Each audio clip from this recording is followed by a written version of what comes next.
ഒരു അടിപൊളി snacks ഐറ്റവുമായിട്ടാണ് Tony ചേട്ടൻ ബ്ലോഗ്സ് ഇന്ന് എത്തിയിരിക്കുന്നത്. അപ്പോൾ എല്ലാവർക്കും ടോണി ചേട്ടൻ ബ്ലോഗ്സിലേക്ക് സ്വാഗതം. ഇപ്പം നമ്മൾ ചെയ്യാൻ പോകുന്ന മസാല ഫ്രഞ്ച് ഫ്രൈസ് ആണ്. അപ്പോൾ നമ്മൾ അതിനായിട്ട് 3 ഉരുളൻകിഴങ്ങ് എടുത്തിട്ടുണ്ട്. അത് കഴിഞ്ഞ് നമ്മളത് നന്നായിട്ട് തൊലിയൊക്കെ കളഞ്ഞിട്ട് ഇത് ചെറുതായിട്ട് നീളത്തിൽ അരിയുകയാണ്. ഒരുപാട് ചെറുതാക്കൊന്നും വേണ്ട, ഒരുവിധം മുഴുപ്പത്തിൽ തന്നെ അരിയണം. അത് ഇതേപോലെ വലുപ്പത്തിൽ ആദ്യം നമ്മൾ റൗണ്ടായിട്ട് അരിയുക. അതിനുശേഷം ഇതുപോലെ നീളത്തിൽ നമ്മൾ അരിഞ്ഞെടുക്കുകയാണ്. അപ്പം നമ്മൾ ഏകദേശം ഒരു അത്യാവശ്യം വലുപ്പമുള്ള ഒരു ഉരുളൻകിഴങ്ങായിരുന്നു. അപ്പം നമ്മളതിന് ചെറുതായിട്ട് അരിഞ്ഞുകൊണ്ടിരിക്കുകയാണ്. അപ്പം കണ്ട് ഈ ഒരു വലുപ്പത്തിലാണ് നമ്മൾ അരിയുന്നത്. തീരെ വലുപ്പം കുറച്ചങ്ങോട്ട് അരിയാതിരിക്കുക. മാക്സിമം എല്ലാം ഒരുവിധം ഈ ഒരു വലുപ്പത്തിൽ തന്നെ അരിയാനായിട്ട് ശ്രദ്ധിക്കുക. എല്ലാം ഒരേപോലെ തന്നെ അരിയാനായിട്ട് മാക്സിമം ശ്രദ്ധിക്കണം. അപ്പം നമ്മളിത് അരിഞ്ഞ് ഏകദേശം തീരാറായി വരുന്നു. അപ്പോൾ നമുക്കിനി ഇത് കഴുകണം. കഴുകിയിട്ടൊക്കെയുള്ള അടുത്ത പരിപാടികളൊക്കെ ചെയ്യാനുള്ളത്. അപ്പോൾ നമ്മൾ ഇത് ഏകദേശം അരിഞ്ഞൊക്കെ കഴിഞ്ഞിട്ടുണ്ട്. ഇത്രയേ ഉണ്ട്. നമുക്ക് 3 ഉരുളൻകിഴങ്ങൊക്കെ അരിഞ്ഞ് ഇത്രയാക്കി വെച്ചിട്ടുണ്ട്.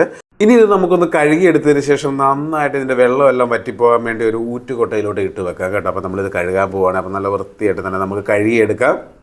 അപ്പോൾ കഴുകിയെടുത്തതിന് ശേഷം നമ്മൾ ഇതിൻ്റെ വെള്ളമെല്ലാം പോകാൻ വേണ്ടി ഒരു ഊറ്റുകൊട്ടയിലോട്ട് ഇട്ടിട്ട് കുറച്ച് നേരം നമ്മൾ അതിൽ തന്നെ വെച്ചേക്കണം. പിന്നെ നമുക്ക് വേണമെങ്കിൽ ഒരു പേപ്പർ തുണി കൊണ്ടോ അല്ലെങ്കിൽ മറ്റേ ടിഷ്യൂ കൊണ്ടോ ഒക്കെ നമുക്ക് ഒന്ന് ഒപ്പിയൊക്കെ എടുക്കാം വെള്ളം ഇതിൻ്റെ. അപ്പോൾ നമ്മളിപ്പം ചെയ്തത് വെറുതെ ഊറ്റുകൊട്ടയിൽ മാത്രമേ ഇട്ട് കുറച്ച് നേരം ഈ ഊറ്റുകൊട്ടയിൽ തന്നെ വെച്ചേക്കുന്നതേ ഉള്ളൂ. അപ്പോൾ അതിന് ശേഷം നമ്മൾ നേരെ എടുത്ത് മസാലയിൽ മുക്കി വറക്കാനായിട്ട് പോവുകയാണ്. അപ്പോൾ നമ്മളിത് കഴുകാൻ പോവുകയാണ് കേട്ടോ. ഇനി നമുക്ക് ഇവനെ നേരെ ഊറ്റുകൊട്ടയിലോട്ട് അങ്ങോട്ട് തട്ടാവേ. ഊറ്റുകൊട്ടയിലോട്ട് തട്ടിയതിന് ശേഷം നമുക്ക് കുറച്ച് നേരം ഫാനിൻ്റെ ചോട്ടിൽ കൊണ്ടുപോകും, ഒരു 10-15 മിനിറ്റ്. അതല്ലാന്നുണ്ടെങ്കിൽ ഒരു തുണിയിലോട്ട് വിരിച്ചിട്ടതിന് ശേഷം നല്ല ഒപ്പിയെടുത്താലും മതിയാകും. അതിനെക്കാളും എളുപ്പം നമുക്കിതാണ് കേട്ടോ. അപ്പോൾ അതുകൊണ്ട് നമ്മൾ നേരെ ഒരു ഊറ്റുകൊട്ടയിലിട്ടതിന് ശേഷം നേരെ കൊണ്ട് ഫാനിൻ്റെ ചോട്ടിലോട്ട് നമ്മൾ വെക്കുകയാണ്. അപ്പോൾ അതിന് ശേഷം നമ്മൾ നേരെ മസാലയെല്ലാം കൂട്ടാൻ പോകുക കേട്ടോ. അപ്പോൾ മസാല നമുക്ക് കൂട്ടാൻ തുടങ്ങാവേ. അതിനായിട്ട് നമ്മളൊരു ബൗൾ എടുത്തതിന് ശേഷം ഒരു 2 തവി അരിപ്പൊടി നമ്മൾ ഇടുവാണ്. അതിനുശേഷം ഒരു 2 സ്പൂൺ മുളക് പൊടിയും കൂടി ഇടുവാണ് കേട്ടോ. നമ്മൾ 1 സ്പൂണ് കാശ്മീരിയും 1 സ്പൂണ് നമ്മളിടുന്നത് എരിവുള്ള മുളക് പൊടിയും കൂടെ ആണ് മിക്സ് ചെയ്തിടുന്നത് കേട്ടോ. അപ്പോൾ അത് ഇട്ടതിന് ശേഷം നമുക്കിനി കുറച്ച് മഞ്ഞൾപ്പൊടി നമുക്കിടാം. അപ്പോൾ ഒരു ആവശ്യത്തിനുള്ള കുറച്ച് മഞ്ഞൾപ്പൊടി നമുക്കിടുവാണ് കേട്ടോ. ഒരു 1/4 സ്പൂണ് മഞ്ഞൾപ്പൊടി ഇട്ടു. ഇനി നമുക്ക് കുറച്ച് ഗരം മസാല, മീറ്റ് മസാല ആയിട്ടുള്ള മസാലയാണ് നമ്മളിടുന്നത്. അപ്പോൾ ആ മസാലയും കൂടെ നമ്മൾ കുറച്ചിട്ടു. ഇനി നമുക്ക് കുറച്ച് ഉപ്പിടാവേ.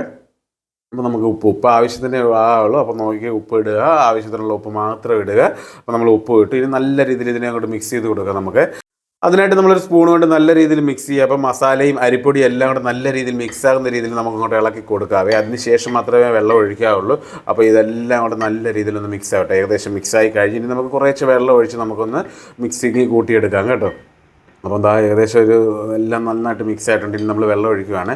വെള്ളം ഒഴിച്ച് നല്ല രീതിയിൽ നമ്മൾ തരിയൊന്നും വരാത്ത രീതിയിൽ നല്ല രീതിയിൽ അങ്ങോട്ട് നമ്മൾ മിക്സ് ചെയ്തെടുത്തത് ഇതുപോലെ അങ്ങോട്ട് ആക്കിയെടുക്കണം. കണ്ടോ, നല്ല കുറുക്ക് പരുവത്തിലാക്കിയിട്ടുണ്ട്. ഇനി നമ്മുടെ ഉരുളൻകിഴങ്ങെല്ലാം കൂടെ അതിൻ്റെ അകത്തോട്ട് നമുക്ക് ഇട്ട് വെക്കാം ഒരു 2 മിനിറ്റത്തേക്ക്. അതിനുശേഷം നമുക്കെടുത്ത് വറുത്ത് കോരിയും എടുക്കാം. അപ്പോൾ നമുക്ക് നോക്കത്തേ നമ്മളെല്ലാം കൂടെ എടുത്തിടുവാണ്. അപ്പോൾ ഏകദേശം ഉരുളൻകിഴങ്ങെല്ലാം നമ്മൾ എടുത്തിട്ടു. ഇനി നമുക്ക് ഒന്നും കൂടെ മിക്സ് ചെയ്ത് മസാലയെല്ലാം പൊത്തി അങ്ങോട്ട് വെക്കാം കേട്ടോ. ഉരുളൻകിഴങ്ങിലെല്ലാം അത് അങ്ങനെ കുറച്ച് നേരം അവിടെ ഇരിക്കട്ടെ. അതിനുശേഷം നമുക്ക് വറുക്കാൻ തുടങ്ങിയാൽ മതി. അപ്പം ഇതെല്ലാം കൂടി നമുക്ക് മസാല നല്ല പോലെ അങ്ങോട്ട് പൊതിഞ്ഞങ്ങോട്ട് വെക്കാം. ഒരു കുറച്ച് നേരം അവിടെ ഇരിക്കട്ടെ. അതിനുശേഷം നമുക്ക് എണ്ണയൊക്കെ അങ്ങോട്ട് ഒഴിച്ച് അങ്ങോട്ട് തിളച്ച് വരുമ്പോഴേക്കും നമുക്ക് ഇവനെ അങ്ങോട്ട് കോരി വാർത്ത് പൊക്കി ഇങ്ങോട്ട് എടുക്കാവേ. എണ്ണയൊക്കെ നല്ല അടിപൊളിയായിട്ട് തിളച്ച് കഴിഞ്ഞിട്ട് നമുക്ക് മസാലയിൽ നിന്ന് നേരെ കോരി നമുക്ക് അങ്ങോട്ട് വാർത്തെടുക്കാം. നമ്മുടെ അടിപൊളി ഫ്രഞ്ച് ഫ്രൈസ് ഇപ്പോൾ തന്നെ റെഡിയാകുന്നതായിരിക്കും. അപ്പോൾ നമ്മൾ എണ്ണയിലോട്ട് ഇട്ടിട്ടുണ്ട്. ഇനി നമുക്ക് വറുത്ത് കോരി എടുത്താൽ മതി. അപ്പോൾ നമ്മളിതാ വറുത്ത് കോരി എടുത്ത് വെച്ചിട്ടുണ്ട്. അപ്പം നമുക്കിതൊന്ന് ടേസ്റ്റ് ചെയ്ത് നോക്കാം. അപ്പോൾ നല്ല അടിപൊളി ക്രിപ്സി പരുവത്തിൽ നമുക്ക് കിട്ടിയിട്ടുണ്ട്. അപ്പോൾ നോക്കുക കേട്ടോ, നല്ല അടിപ്പം പരുവത്തിലാണ് നമുക്ക് കിട്ടിയിരിക്കുന്നത്. അപ്പോൾ ഇതുപോലെ എല്ലാവരും ഒന്ന് ചെയ്ത് നോക്കണം. പിന്നെ നമ്മുടെ ഈ ചെറിയ വീഡിയോകളൊന്ന് എല്ലാവർക്കും ഷെയർ ചെയ്ത് കൊടുക്കുക. സബ്സ്ക്രൈബ് ചെയ്യാത്തവരുണ്ടെങ്കിൽ സബ്സ്ക്രൈബ് ചെയ്യുക. അപ്പോൾ അടുത്തൊരു അടിപൊളി വീഡിയോയുമായി വീണ്ടും കാണാം. നന്ദി.